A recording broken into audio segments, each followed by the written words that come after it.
el día de hoy los versículos del 13 al 23. Para quienes nos visitan, estamos nosotros estudiando a través de todo el libro de Mateo. Hemos ido a través de este libro, párrafo por párrafo, y el día de hoy nos corresponde Mateo capítulo 7, versículos 13 al 23, y me gustaría pedirle que lo busque en su Biblia, y cuando lo encuentre, si por favor puede ponerse sobre sus pies y responderme con un amén. Bye. Mateo capítulo 7, versículos del 13 al 23. Dice la palabra de nuestro Dios: entrad por la puerta estrecha, porque ancha es la puerta y espacioso el camino que lleva a la perdición, y muchos son los que entran por ella. Porque estrecha es la puerta y angosto el camino que lleva a la vida, y pocos son los que la hallan. Guardaos de los falsos profetas, que vienen a vosotros con vestidos de ovejas, pero por dentro son lobos rapaces. Por sus frutos los conoceréis. ¿Acaso se recogen uvas de los espinos o higos de los abrojos? Así, todo buen árbol da buenos frutos, pero el árbol malo da frutos malos. No puede el buen árbol dar malos frutos, ni el árbol malo dar frutos buenos. Todo árbol que no da buen fruto es cortado y echado en el fuego. Así que por sus frutos los conoceréis. No todo el que me dice, Señor, Señor, entrará en el reino de los cielos, sino el que hace la voluntad de mi Padre que está en los cielos. Muchos me dirán en aquel día, Señor, Señor, ¿no profetizamos en tu nombre? Y en tu nombre echamos fuera demonios, y en tu nombre hicimos muchos milagros.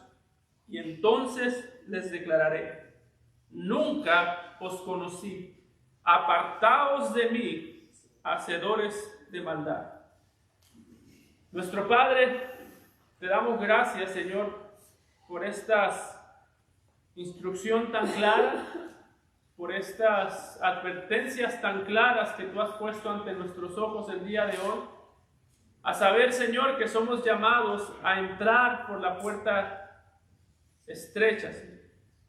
A entrar por la puerta, Señor, que muchos rechazan, porque ancha, Señor, es la puerta que lleva a la condenación. Señor, venimos ante ti para pedirte y clamarte que nos ayudes a entender las advertencias que han sido dadas por nuestro Señor Jesucristo, para que nuestro corazón busque de manera desesperada la gracia que tú tienes para todo aquel que viene y clama a ti, Señor.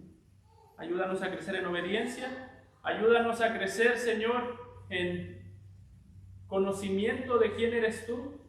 Y también te pedimos, Señor, para que las personas que estén en este lugar el día de hoy, que no hayan conocido tu evangelio, que no han creído en Cristo, puedan creer y ser salvos de su pecado y salvos de la condenación. Te lo rogamos en Cristo Jesús. Amén. Pueden tomar asiento, hermano. Este capítulo 7 que iniciamos a estudiar la semana pasada, yo creo que si nosotros lo vemos con mucha calma o nosotros lo vemos con mucho detenimiento, una de las cosas interesantes de este pasaje o de este capítulo 7 es que cuando nosotros lo vemos podemos encontrar en él el pasaje más popular del mundo entero, el pasaje más citado, el pasaje que más le gusta a la gente, aún a los incrédulos. Y al mismo tiempo podríamos encontrar en este pasaje o en este capítulo las verdades más rechazadas. Si usted le pregunta a una persona, ¿cuál es tu pasaje favorito? Muchos de ellos van a decir Mateo capítulo 7 versículo 1, porque ¿qué dice este pasaje? No juzguéis para que no seáis juzgados. Este pasaje, como digo, es el pasaje más popular, lo que leímos la semana pasada, pero al mismo tiempo los juicios de los que habla el Señor Jesucristo en este capítulo también son los versículos posiblemente que más rechazaría el mundo entero. El capítulo 7 de Mateo tiene esa cosa interesante. El mundo ama el versículo 1, pero el mundo ama el resto del capítulo. Y cuando nosotros hemos llegado a este capítulo, una de las cosas que nosotros podemos ver es que es cierto que en este pasaje Jesús abre o inicia esta sección prohibiéndonos que juzguemos al prójimo, pero al mismo tiempo es cierto que este pasaje, lo que acabamos de leer, nos enseña la manera correcta de juzgar al prójimo. Así que alguien podría decir: Jesús, ¿quieres que juzguemos o que no juzguemos? Y la respuesta es: quiero que juzguen conforme a la verdad. Jesús, ¿quieres que seamos unos criticones? No.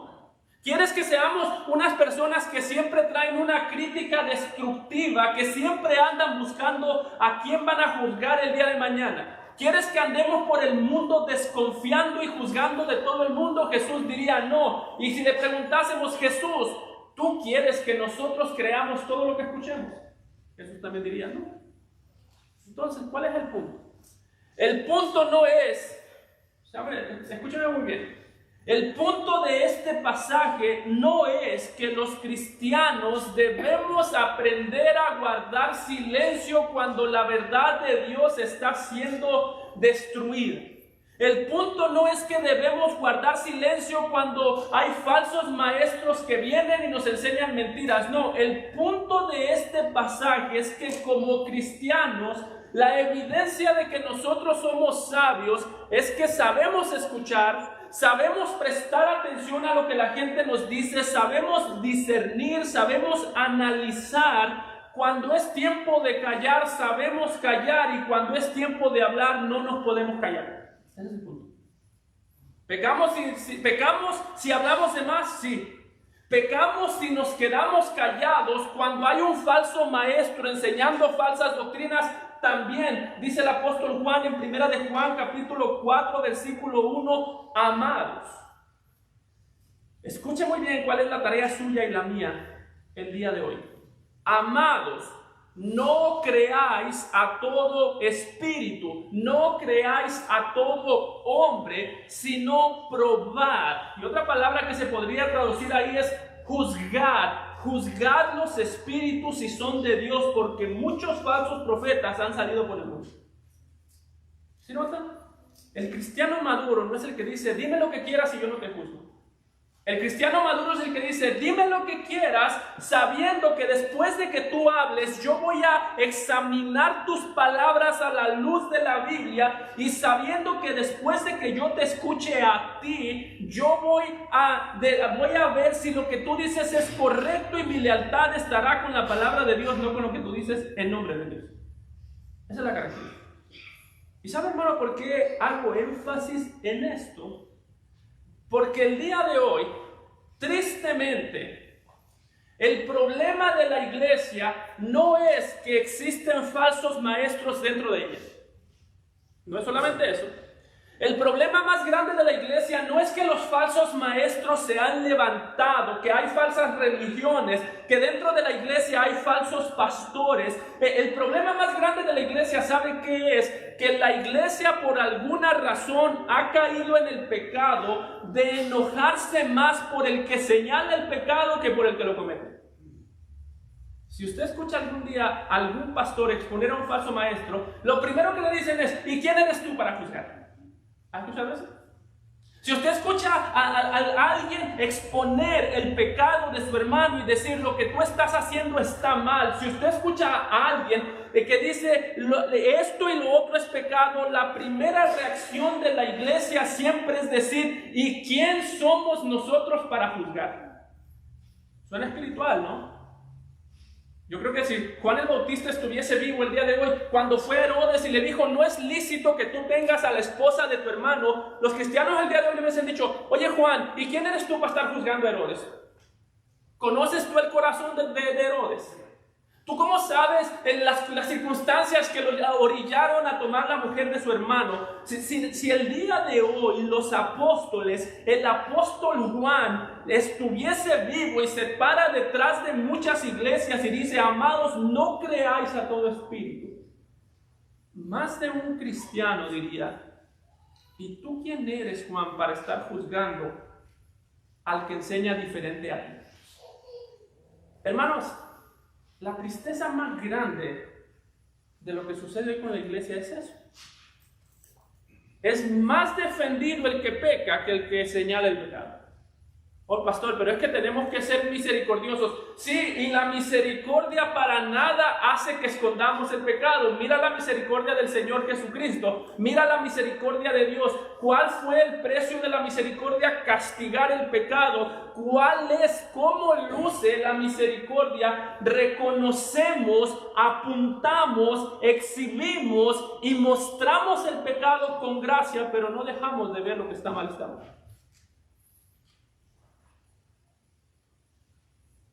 Simplemente tratar de vivir en una iglesia en la que se prohíbe exponer el pecado es imposible.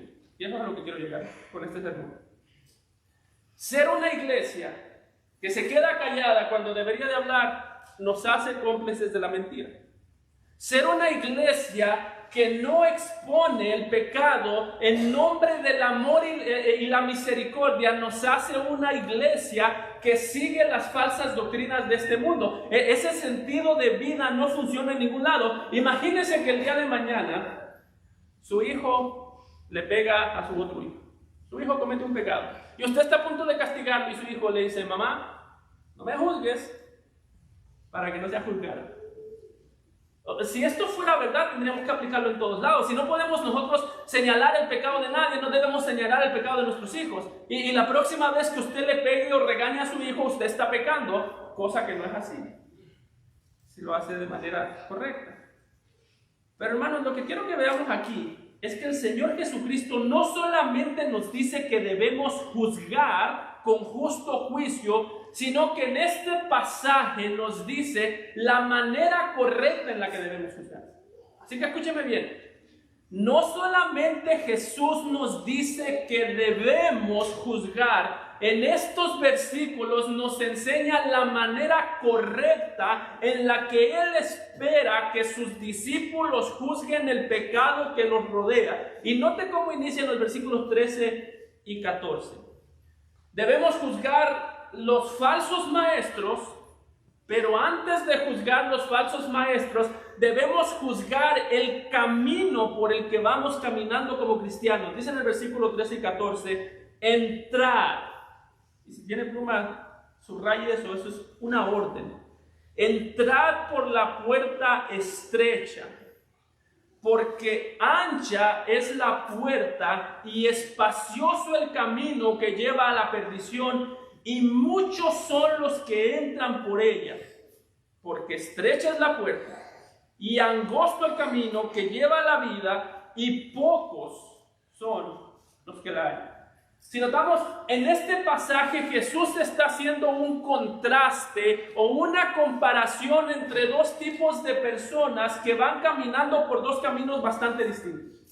Es decir, ya antes el Señor Jesucristo en Mateo capítulo 5, versículo 20, ha hecho una comparación entre cómo luce la vida de un fariseo desobediente y lleno de hipocresía, y la manera en la que luce la vida de un discípulo sincero que ha conocido al Señor Jesucristo. Para Jesús ya antes nos ha dicho, la característica principal del fariseo es la hipocresía. La característica principal de un discípulo es que conoce a Jesús y está siguiendo al Señor Jesucristo. Y la razón por la que aquí nos presenta dos caminos, el camino angosto que lleva a la vida y el camino espacioso que lleva a la perdición, es porque nuevamente quiere hacer una comparación entre el camino que camina un discípulo sincero, el camino angosto que camina, que lleva a la vida, y el camino que camina un hipócrita fariseo, el camino espacioso que lleva a la perdición. Las palabras son diferentes, pero están diciendo lo mismo. Cuando usted escuche decir que el camino angosto que lleva a la vida, se refiere a sus discípulos. Cuando escuche decir que el camino ancho que lleva a la perdición, se está refiriendo nuevamente a los fariseos. Una vez más, las palabras son distintas, el mensaje es el mismo, las comparaciones son distintas, las personas a las que compares las mismas. Y el hecho que aquí casi al final del sermón Jesús esté comparando a los judíos, a los hipócritas fariseos con sus discípulos, es porque, hermanos, al final del sermón Jesús nuevamente no solamente está esperando que sus discípulos entiendan lo que se les dijo, sino que Jesús está esperando que respondan de manera correcta a lo que se les dijo. Es decir, el punto de escuchar un sermón no es estar bien informado. Ese no es el punto de escuchar el sermón. Si tú llegaste aquí a escuchar este sermón para estar mejor informado de lo que dice la Biblia, tú no has entendido de qué se trata esto. Si tú dices, yo quiero ir para conocer más de la palabra, posiblemente eso suena muy bien, pero ese no es el punto de escuchar un sermón. Jesús aquí pone dos caminos, porque está diciendo el Señor Jesucristo, yo no estoy predicando para entretenerlos. Yo no estoy predicando para que ustedes sepan lo que yo creo solamente. Yo no estoy predicando para que ustedes se sorprendan de mis capacidades para hablar. Yo estoy predicando de tal manera que cuando ustedes no solamente escuchen la verdad de manera correcta, sepan cómo se reacciona a la verdad correctamente. Hermano, para Jesús, la manera en la que nosotros respondemos a un sermón dice mucho de dónde está nuestro corazón. Déjeme ir más lejos. La motivación que a mí me hace venir y escuchar un sermón dice mucho de cuál es el estado de salud de mi corazón. Jesús aquí está poniendo dos decisiones delante de ellos y les está diciendo, entren por el camino pequeño, entren por el camino angosto, porque el camino ancho, ese va transitado por muchas personas. Pero lo que Jesús está diciendo, ustedes están caminando por algún camino. Es decir, no hay un camino del medio. O entras por el camino angosto o entras por el camino ancho. Y si tú dices, pastor, yo no sé si estoy caminando por el camino angosto. Si tú dices, yo ni siquiera tengo el conocimiento del camino angosto y no tengo ni siquiera interés de entrar al camino angosto, ¿sabes por qué es eso? Porque estás caminando ya por el camino ancho. No hay un camino del medio. Está haciendo Jesús algo muy similar a lo que hizo Josué en Josué 24:15 cuando le dijo a la nación de Israel, después de que Jesús ha presentado todos los mandamientos, ha presentado las características de un ciudadano del reino, está haciendo lo mismo que hizo Josué en Josué 24:15 cuando le dijo a la nación de Israel, y si mal os parece servir a Jehová, escogeos hoy a quién sirváis. Lo que está diciendo es, no existen personas neutras. No existe una persona neutra cuando se trata de Dios. Es que yo no soy ni incrédulo ni creyente, yo simplemente me considero agnóstico. ¿Y qué es un agnóstico? Alguien que dice, yo no sé nada de eso. Bueno, si tú no sabes nada de eso es porque eres un incrédulo. No, es que a mí las cosas de la iglesia como que no se me dan. No se te dan porque amas el pecado. Es que a mí las cosas de la iglesia, la Biblia, tratar con pastores que luego son ladrones, como que esas cosas a mí no me dan confianza. Entiendo tu punto, pero la razón principal por la que tú llegas a odiar a la iglesia no es porque alguien te hizo algo. Vamos a verlo bien claro. Delante de Dios, cuando tú vayas al juicio delante de la presencia de Dios, Dios no te va a decir, a ver, cuéntame, ¿quién te hizo algo? A ver, cuéntame, ¿qué iglesia te dio mal testimonio? La razón principal por la que una persona camina por el camino ancho hacia la perdición no es porque alguien te hizo algo a ti, sino porque tú estás haciendo algo contra Dios. Así que, no responder al mensaje es responder mal. No responder, decir yo ni me va ni me viene, es responder y caminar por el camino ancho. Sin embargo, lo interesante de este pasaje, ¿sabe cuál es? Que Jesús presenta estos dos caminos. El camino angosto que lleva a la vida, el camino ancho. Me encanta lo que alguien dijo, que en este punto lo que debería sorprendernos no es que existe un camino angosto y uno ancho, lo que debería sorprendernos es que existe un camino. Dice, ¿por qué la vida cristiana es tan difícil? Hoy, ¿por qué la vida cristiana? ¿Por qué Dios exige tanto de nosotros? Muchas veces esa es la pregunta. ¿Por qué no la vida cristiana es más fácil? ¿Por qué no Dios simplemente nos salva y nos lleva al cielo sin que tengamos que sufrir? ¿Por qué los cristianos tienen que sufrir? ¿Por qué tienen que ser humillados? Hermano, la pregunta no es por qué la vida cristiana es tan difícil. La pregunta correcta es por qué Dios siquiera decidió darnos vida a los cristianos. Esa es la pregunta difícil. Pero ¿sabe qué es lo interesante de este pasaje, hermanos? Que cuando el Señor Jesucristo está describiendo el camino ancho que lleva a la perdición, lo está describiendo de una manera muy distinta a la que nosotros lo describimos. Muchas veces, cuando nosotros pensamos en el camino ancho que lleva a la perdición, ¿en qué pensamos? En los que están allá afuera. Decimos, oh, los borrachos van por el camino ancho.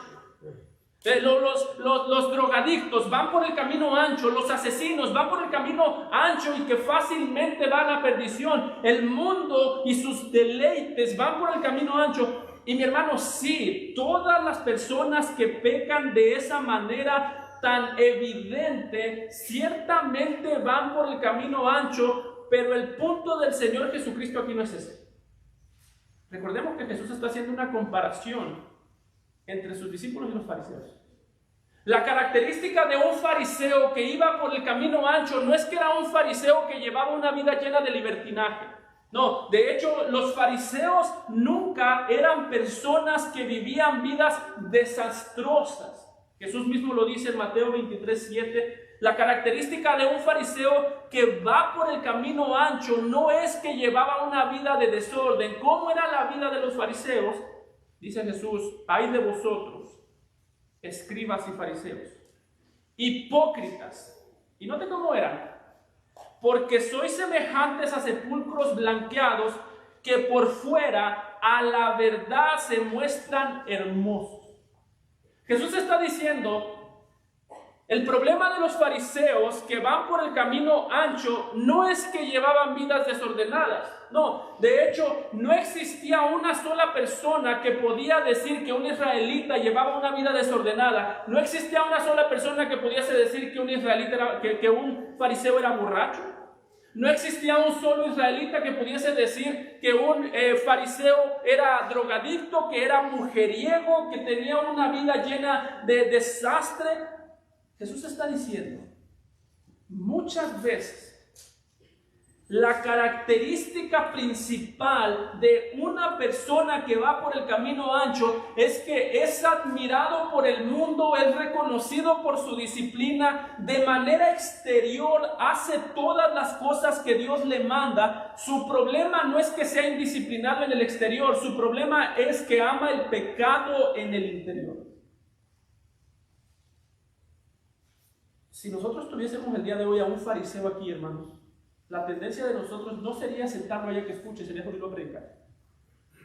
Jesús está diciendo, la condenación más peligrosa, toda condenación es horrible, pero lo más horrible no es cuando las personas, su vida es un desastre. Lo más horrible es cuando en el nombre de Dios arreglan sus vidas, en el nombre de Dios tienen bonitos matrimonios, en el nombre de Dios tienen una vida totalmente ordenada, de manera externa tienen la admiración y dentro de ellos guardan un corazón que ama el pecado.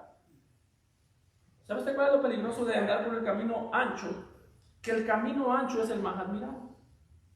¿Por qué? Porque el que anda por el camino ancho es admirable. Lo respetan, puede ser un buen predicador, puede ser un buen maestro, puede ser un buen evangelista, puede ser alguien que es respetado en la iglesia, el miembro más generoso de la congregación, el miembro que más bonito canta. Y Jesús está diciendo, la característica principal del que camina por la senda ancha es que vive preocupado por cuidar su reputación, pero nunca le importa cuidar su corazón. Hermano, ¿sabes qué es la reputación? Cuando tú te preocupas de lo que la gente dice de ti. No, pastor, a mí no me importa lo que la gente dice de ti. No, no ese es el punto. No es que debes vivir como si no te importase nada. Lo que estoy diciendo es que la motivación o la reputación es aquello que tú haces bien para que la gente te vea. Sabemos que cuidamos nuestra reputación más que nuestro corazón cuando nos preocupamos por cómo nos ve la iglesia en público, pero no nos importa cómo nos ve Dios en privado. Si tú tienes algún pecado escondido contra el que no luchas, estás cuidando la reputación, no el corazón. Si tú tienes una vida escondida que nadie ve, que nadie puede saber, en la que te deleitas, estás cuidando tu reputación, no tu corazón, y estás actuando como un fariseo, como los que van a la condenación. ¿Sabe usted, hermano, qué es lo más peligroso del fariseísmo? La característica del fariseo, como dice Jesús, es que eran hermosos por fuera. Y no quiere decir que estaban guapos, si no aquí no tendríamos fariseos. La característica es que eran hermosos por fuera en sus obras. Es decir, ¿qué quiere decir esto? Para el fariseo, y escúchame muy bien esto, esta es el pecado que por excelencia nosotros deberíamos de crucificar todos los días de nuestras vidas. El problema de Jesús con los fariseos es que los fariseos en público eran capaces de obedecer 1000 mandamientos. En público eran capaces de obedecer los mandamientos, y para Jesús la característica del fariseo es que siempre se nos va a hacer más fácil obedecer 1000 mandamientos en público que matar un pecado en secreto. Siempre. ¿Usted sabe por qué a veces se le hace más fácil obedecer en la iglesia que en su casa? Porque aquí hay quien le aplaude. Nada más. Aquí hay público. Aquí la gente se toca limpiar la iglesia, agarra la aspiradora, y en la casa nada. Porque aquí hay público. Aquí es fácil querer enseñar detrás del púlpito, pero en la casa nada. ¿Por qué? Porque aquí hay público que puede aplaudirnos. Y está diciendo Jesús, eso es un fariseo. Cuando maquillan el cadáver que llevan por dentro. El cadáver está ahí, pero bien maquilladito pareciera que está vivo. Y dice Jesús, el problema es que Dios no ve lo de afuera. Dios ve el corazón, y cuando hay un cadáver ahí, Dios no pretende, Dios no maquilla, las buenas obras no funcionan como un maquillaje delante de Dios. El problema del fariseísmo que va por el camino ancho es que nos enseña a comportarnos de la manera correcta, en el momento correcto, delante de la gente correcta, pero no nos prepara para estar de pie ante el juez correcto, que es lo único que debería preocuparnos. El problema del fariseísmo es que, como dice el Salmo 62:4, todo aquel que actúa como fariseo es aquel que con su boca bendice, pero maldice en su corazón. Por eso, hermano, lo preocupante no es cuando la gente piensa mal de ti. ¿Sabes qué es lo preocupante? Cuando la gente piensa bien de ti, pero Dios sabe lo que eres. Lea Apocalipsis 1, 2 y 3. ¿Has hecho esto bien? ¿Tienes buena fama? ¿Tienes reputación de que estás vivo? Le dice a una de las iglesias. ¿Tienes tú nombre de que vives? ¿Tienes nombre de ser una iglesia madura? Pero cuando yo te veo, el mundo te ve y me admira. Y te admira, dice Jesús, el mundo te ve y te admira, pero cuando yo te veo, quiero vomitarte de mi boca. Para muchas iglesias y muchos cristianos, tristemente, o falsos cristianos que nunca han creído en el Señor Jesucristo, su mayor gloria será irse al infierno haciéndole creer a la gente que iban al cielo. Esa será su mayor gloria. En el infierno están y dice, pero todo el mundo cree que estoy en el cielo. ¿Cuál es la ganancia en eso? Y Jesús está diciendo aquí, esa es la característica del fariseo. Cuida el exterior, pero no tiene cuidado con el corazón. Puede obedecer 1000 mandamientos por fuera cuando la gente lo ve. Sabe cómo mover el público, como se dice, sabe mover las masas. Pero le es más fácil obedecer 1000 mandamientos delante del hombre que matar un solo pecado, darle muerte, constante muerte a sus deseos. Le es más fácil brillar en público que humillar su corazón en privado, de tal manera que el crecimiento vaya de adentro hacia afuera. Hermano, ¿Tú batallas con el pecado solas o solo aquí? ¿Batallas con el pecado cuando estás en tu cuarto, tú solo? Cuando estás en tu trabajo y nadie sabe que eres cristiano, que de hecho si nadie sabe que eres cristiano tenemos un problema. ¿Qué tanto nosotros batallamos con nuestro pecado de tal manera que decimos, nadie puede ver esta lucha, pero el único que la ve es Dios y con eso es suficiente? Aquí Jesús hace una diferencia abismal. ¿Sabe usted cuál es la diferencia entre un discípulo y un fariseo? La diferencia no es que el discípulo obedece y el fariseo no, los dos obedecen, los dos tienen esa capacidad. ¿Un cristiano y un incrédulo pueden obedecer? Sí, los dos. Por eso muchos incrédulos se han mezclado dentro de la iglesia sin darnos cuenta. Por eso Judas se confundió entre los discípulos porque obedecía de manera externa muy bien. La diferencia no es que uno obedece y otro no. La diferencia es que el fariseo obedece los mandamientos que odia con todo su corazón, mientras que el cristiano obedece los mandamientos porque les tiene amor. Esa es la diferencia. El fariseo hace lo que sabe que tiene que hacer. El cristiano hace y quisiera hacer más de lo que puede hacer. Muchas veces el cristiano no es aquel que obedece de manera fácil, de manera rápida. Muchas veces la obediencia de un cristiano genuino es algo que puede ir lento, pero es algo que viene de adentro hacia afuera. Pablo lo dice en Filipenses 2, 12 y 13. Escuchen.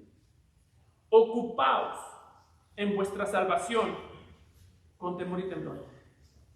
Y note cómo surge la obediencia, porque Dios es el que en vosotros produce así el querer como el hacer por su buena voluntad. ¿Sí nota? Antes del hacer viene el querer. El fariseo obedece, hace, pero nunca quiere hacer. Y dice Jesús, esa obediencia a mí no me sirve.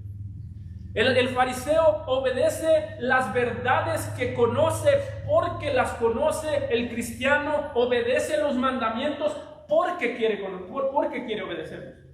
La frustración del fariseo es ¿por qué tengo que obedecer todo esto? La frustración del cristiano es ¿por qué no puedo obedecer aún mejor? Son dos cosas muy distintas. El fariseo dice, ¿por qué tanta obediencia? ¿Por qué me exigen tanto? ¿Quién exige tanto? ¿Por qué Dios no puede conformarse con menos? ¿Por qué le importa a Jesús tanto mi corazón? ¿Por qué no puedo disfrutar la vida con un poco de desobediencia? El cristiano dice, ¿por qué no puedo obedecer mucho más? ¿Por qué tengo que desobedecer? Así que, ¿dónde está tu corazón, hermano? ¿Por qué tengo que ir a la iglesia? O gracias a Dios que puedo estar en la iglesia. ¿Por qué tengo que leer la Biblia?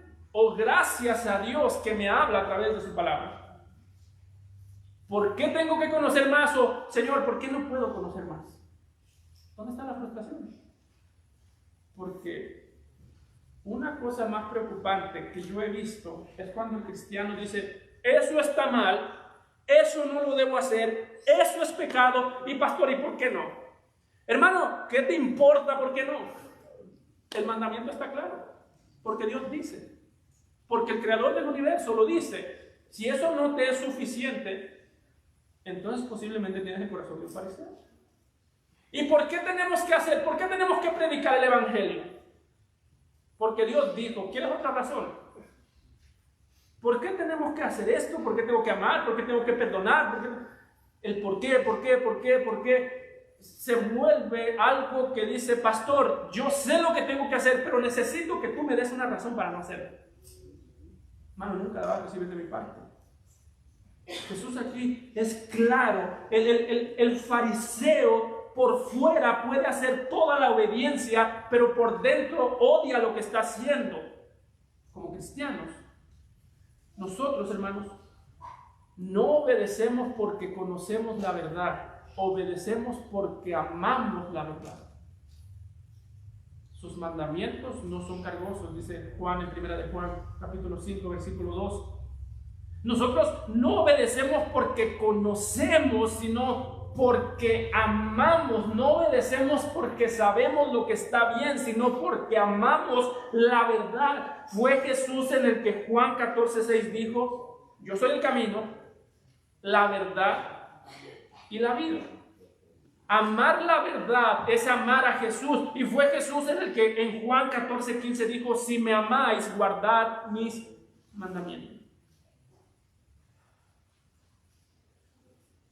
Si nota lo que está diciendo Jesús, si la obediencia no proviene de un corazón que me ama, es desobediencia. Hoy, pero prediqué el evangelio, pero no me amabas. Pero Señor, no engañé a mi esposa, pero no me amabas. Señor, hice todo lo correcto, hice todo lo que tú me pedías, hice todas las cosas que estaban en tu palabra. Pero hermanos, si haces y obedeces todo lo correcto sin conocer y amar al Señor Jesucristo, tu obediencia es desobediencia. ¿Qué dijo Pablo al final de 1 Corintios? Todo aquel que no amare a nuestro Señor Jesucristo sea anatema, sea maldito. Maldito el que no amare a Cristo, dice Pablo. Maldito el fariseo que obedece de manera externa, pero en su corazón no hay una sola gota de amor sincero por el Señor Jesucristo. Maldito, diría Pablo, el que se llama cristiano, que presume sus dones, que es buen predicador, que es buen cantante, que es buen músico, que llega a tiempo a la iglesia, pero no ama al Señor Jesucristo. El tal sea anatema, sea un maldito. Y eso lo dijo un apóstol. Si quiere enojarse con alguien, no se con Pablo. Jesús está diciendo: más que cuidar tu reputación, tienes que aprender a cuidar tu corazón. Es la verdad, es el amor por la verdad el que nos lleva a obedecer. Es el amor por la verdad el que nos hace cargar el yugo que es ligero sobre nuestros hombros. Y es el amor por la verdad el que nos hace cuidar todo lo que creemos. Versículos 15 al 18. Guardaos, como ustedes conocen la verdad, como ustedes aman la verdad, como ustedes conocen a Cristo, como ustedes aman a Cristo, guardaos. Y eso es una orden de los falsos profetas que vienen a vosotros con vestidos de ovejas, pero por dentro son lobos rapaces. Por sus frutos los conoceréis. ¿Acaso se recogen uvas de los espinos o higos de los abrojos? Así todo buen árbol da buenos frutos, pero el árbol malo da frutos malos. No puede el buen árbol dar malos frutos, ni el árbol malo dar buenos frutos. Si nota, Jesús está diciendo: ¿quieren saber ustedes cómo ustedes pueden saber que van por el camino correcto? ¿Cómo luce un cristiano que ama la verdad? Bueno, esto es muy chocante para la cultura en la que vivimos. De hecho, si alguien llegase a escuchar todo lo que yo le he dicho para este punto, pensaría que yo soy un intolerante. ¿Cuál es la palabra? Un intolerante. ¿Y quiere que le diga algo? Sí soy. Y no me voy a esconder. Y Jesús está diciendo aquí: ¿quieres saber cuál es la característica del que ama la verdad? No tolera la mentira. Hoy, pero eso es ofensivo para el mundo, no para Dios.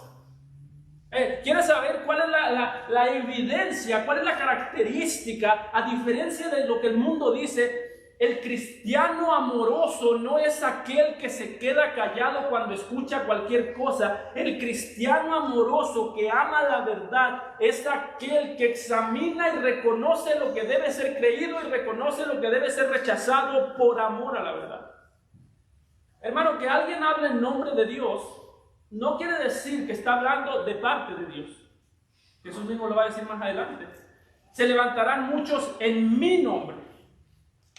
Muchos vendrán en mi nombre y dirán: ahí está el Cristo. Y no los escuches, dice Jesús.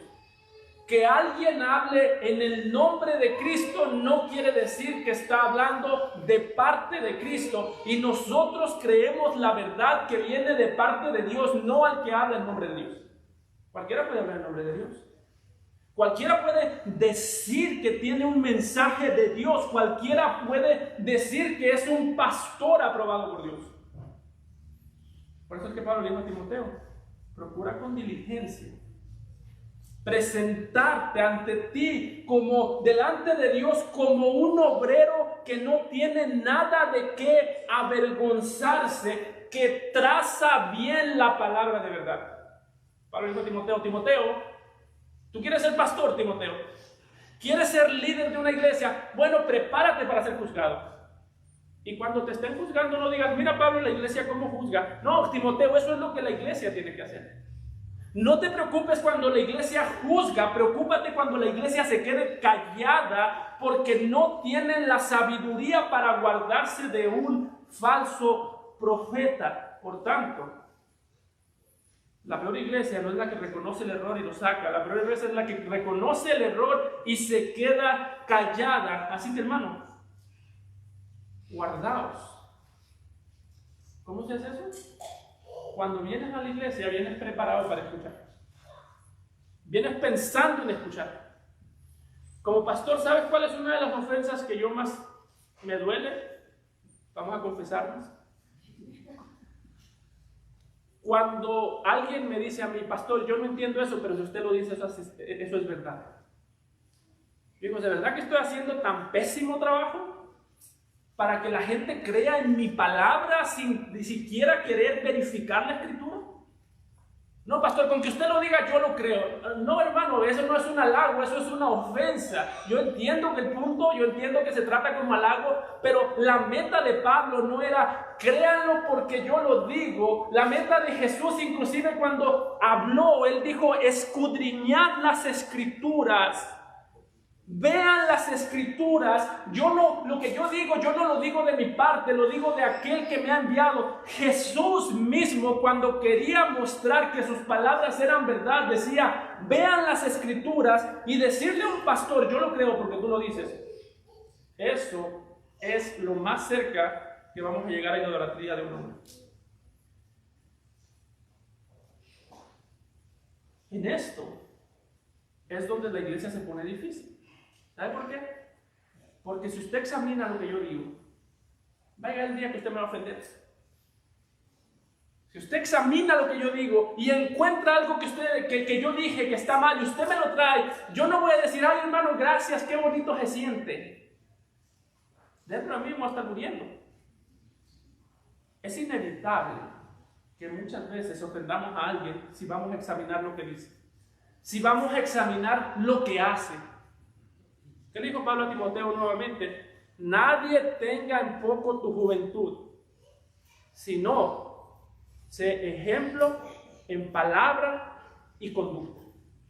Está diciendo Pablo, Timoteo, ten cuidado con lo que dices, porque la iglesia tiene derecho a juzgar tus palabras. Ten cuidado con lo que haces, porque la iglesia no solo tiene derecho, sino que tiene la obligación de juzgar tus obras, Timoteo. Así que cuídate a ti, porque tu defensa no será, ¿qué iglesia tan juzgona me tocó? Tu defensa debe decir, me puedes criticar, me puedes señalar, pero nada me puedes comprobar. Porque he hablado delante de Dios y he hablado de parte de Dios. Así que, hermano, la pregunta aquí no es, si algún día nosotros escuchamos a alguien decir, ¿y tú quién eres? Para cuestionar a los líderes que Dios te ha dado. Eso yo cuando lo escucho a mí me taladra la mente. ¿Y quién eres tú para cuestionar al líder que Dios te dio? ¿Quién eres tú para cuestionar al pastor? ¿Quién eres tú si él fue al seminario tantos años, si tiene tantos doctorados? Hermano, la pregunta no es quién eres tú para cuestionar a tus líderes. La pregunta es quiénes creen que son los líderes para creer que pueden hablar sin ser cuestionados. Esa es la pregunta. ¿Quién creen los líderes hoy en día que son para que nadie los pueda cuestionar? ¿Quién cree un pastor para que pensar que él puede hablar, que él puede hacer, y en el momento que le señalen el error que ha cometido, ¿quién cree él es que es? ¿Quién cree él que es que puede redefinir la verdad? Eso es lo que estamos haciendo. ¿Cómo reaccionó Pablo, cuando lo cuestionaron, Hechos 17:11 dice, y estos, cuando cuestionaron a Pablo, cuando Pablo predicó y fue cuestionado, se dice de los que cuestionaron a Pablo, se dice, y estos eran más nobles. Lucas, pero cuestionaron a Pablo le gustaba eso. Lucas, pero cuando Pablo hablaba le dijeron, Pablo, espérate, vamos a ver si lo que dices es verdad. Y dice, a Pablo le gustaba eso, Pablo no estaba en contra. Hermano, es malo cuando un líder de una iglesia siente que puede decir lo que sea sin que nadie lo cuestione. Eso es muy malo. Decía un predicador de nombre Brian Chappell, decía que la herejía entra a la iglesia, la mentira entra a la iglesia cuando la iglesia deja de cuestionar lo que su pastor tiene que decirle. Estos eran más nobles que los que estaban en Tesalónica, pues recibieron la palabra, lo que Pablo les predicó, recibieron la palabra con toda su solicitud, escudriñando cada día las escrituras para ver si estas cosas eran así. Pablo terminó de predicar, y cuando Pablo terminó de predicar, los de Berea le dijeron, espérate, Pablo, ya hablaste mucho, ahora déjanos meditar. Queremos ver si lo que tú dices es verdad. Hermano, ¿quiere saber usted cuál es una característica de un falso maestro? Si se enoja porque lo cuestionen, posiblemente es falso maestro. Posiblemente. No estoy diciendo que todos, pero posiblemente. Si se queja de que lo cuestionen, si no tolera el cuestionamiento, si no tolera que pongan, que filtren sus palabras por la palabra de Dios, si no tolera que filtren sus obras por la palabra de Dios, posiblemente estamos hablando de un falso maestro que se infiltró y que vino como lobo disfrazado de una oveja. No toques al ungido de Dios. ¿Sabes lo que vamos a hacer con el ungido de Dios? Debería decir la iglesia. Y no estoy hablando aquí de ser un crítico solamente. No estoy hablando aquí de venir con la espada desenvainada, porque pastores pueden cometer errores honestos. Pastor puede estar honestamente equivocado, puede ser corregido, y no todos los errores son iguales. Si yo le digo que porque de tal manera amó Dios al mundo, está en Romanos 6:23, no es lo mismo a que yo le diga que Cristo no es Dios. Los dos son errores, uno es una herejía y el otro es un error solamente. No estoy hablando de llegar aquí con la espada desenvainada, pero tampoco estoy hablando de llegar aquí con una tolerancia como si lo que nuestras almas consumieran no importara. No estoy hablando de eso. Estoy hablando de tener un ojo bastante abierto y un oído bastante atento, porque note que cuando Jesús describe a los falsos maestros, los describen como personas que vienen, dice, los falsos maestros vienen a vosotros, y dice que son lobos vestidos de ovejas. ¿Qué quiere decir eso? Que no se detectan fácilmente. Es algo muy similar a lo que hace el apóstol Juan en Apocalipsis 13:11, cuando hablando de los falsos maestros, de la falsa enseñanza, la describe como una bestia que tiene cuernos de cordero y boca de dragón. Dice Juan en Apocalipsis 13:11, después vi otra bestia que subía de la tierra y tenía dos cuernos semejantes a los de un cordero, pero hablaba como dragón. ¿Qué quiere decir eso, pastor? Que por afuera parecía cordero, como el cordero de Dios, el cordero que habló la verdad, el cordero que murió por la verdad. Cuando lo veían, parecía cordero, como los fariseos que por fuera estaban limpiecitos, pero al paso del tiempo, cuando se escuchaba lo que tenía que decir, comenzó a hablar como un dragón que hablaba falsa enseñanza. La Biblia hace mucho esfuerzo para decirnos, no va a ser fácil localizar a un falso maestro. No es fácil. ¿Sabe por qué? Porque la característica principal del falso maestro no es que llega diciendo mentiras. Si llegara diciendo mentiras, se delata él solo. Si aquí viene un falso maestro, hermano, aquí no va a venir Cash Luna.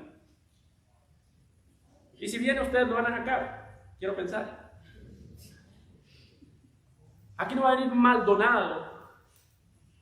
El falso maestro más peligroso posiblemente puede ser uno que se le confíe el púlpito.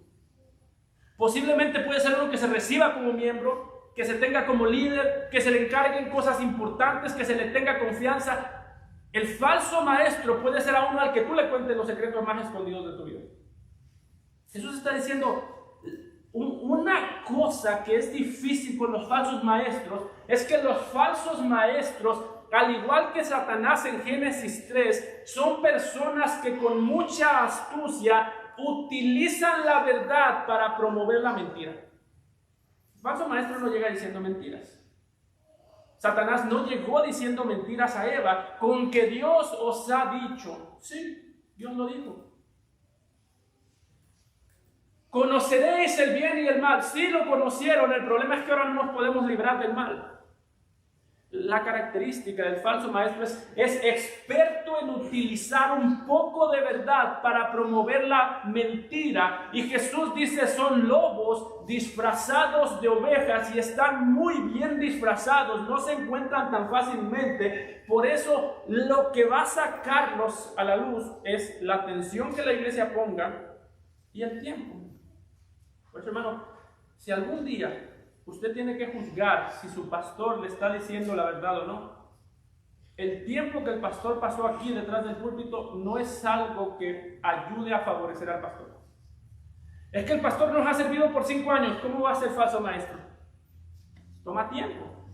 No estoy diciendo yo que voy a sacar las garras. Por lo que estoy diciendo es que tenga mucho tiempo sin sacar las garras, no quiere decir que no tenga las garras escondidas. Ay, es que tanto tiempo, ¿cómo puede ser posible que después?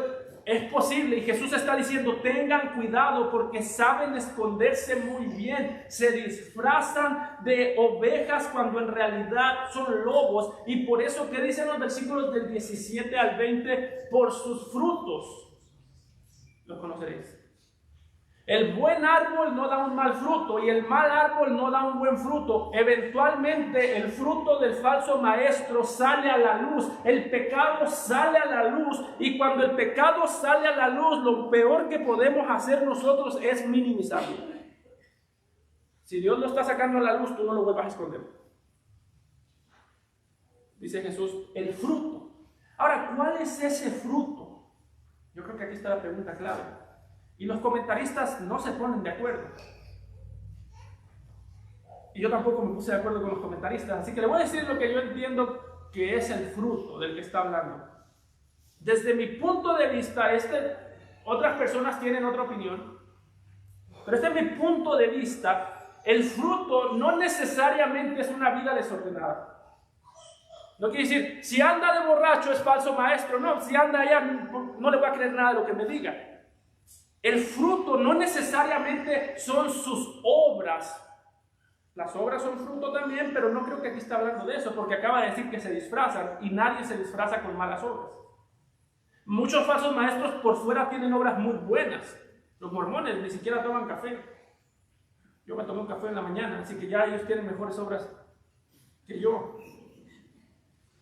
El fruto no es lo que hacen, sino que el fruto, a mi manera de entender, es que tienen la capacidad de hacer cosas buenas sin confiar en la persona correcta.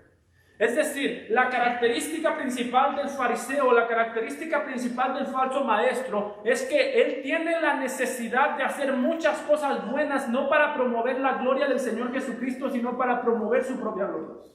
Lo vimos en Mateo 3, 8 y 9. ¿Cuál es el pecado principal del que los fariseos tenían que arrepentirse, que tenían que dejar de confiar en ellos mismos? Dijo Juan el Bautista en Mateo 3, 8 y 9, haced pues frutos dignos de arrepentimiento.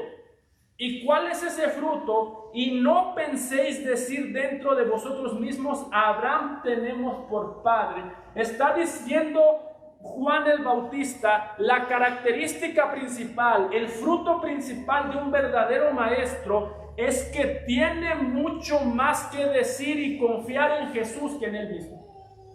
Los fariseos confiaban en ellos mismos. Somos hijos de Abraham.